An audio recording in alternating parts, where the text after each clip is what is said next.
मी कोल्हापूरहून आलेलो आहे.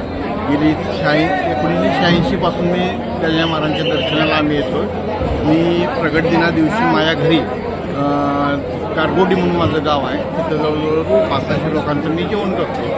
आणि गजानन महाराजांच्या बाबतीत बघायला गेलं तर मला फार मोठे वेगवेगळे अनुभव आले. कारण माझा मुलगासुद्धा 21 दिवस पुण्यात अनकॉन्शियस होता.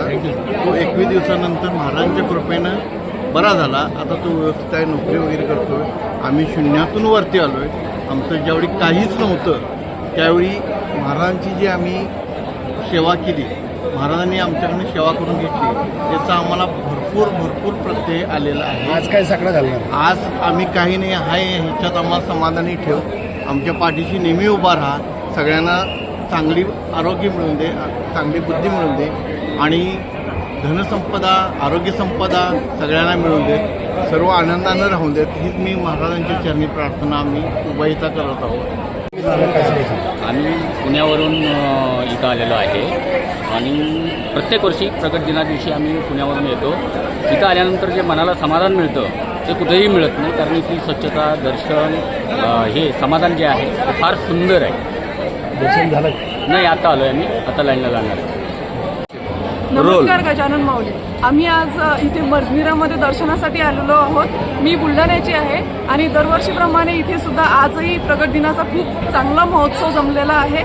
आणि आज महाराजांचा 147वा प्रगट दिन आहे.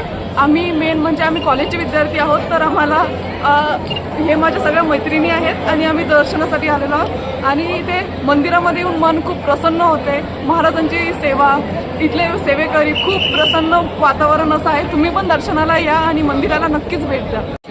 नमस्कार गजानन माऊली. आम्ही आज इथे मजमिरामध्ये दर्शनासाठी आलेलो आहोत. मी बुलढाण्याची आहे आणि दरवर्षीप्रमाणे इथे सुद्धा आजही प्रगट दिनाचा खूप चांगला महोत्सव जमलेला आहे.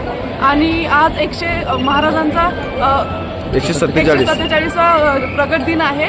आम्ही मेन म्हणजे आम्ही कॉलेजचे विद्यार्थी आहोत, तर आम्हाला हे माझ्या सगळ्या मैत्रिणी आहेत आणि आम्ही दर्शनासाठी आलेलो आहोत. आणि इथे मंदिरामध्ये येऊन मन खूप प्रसन्न होते. महाराजांची सेवा, इथले सेवेकरी, खूप प्रसन्न वातावरण असं आहे. तुम्ही पण दर्शनाला या आणि मंदिराला नक्कीच भेट द्या.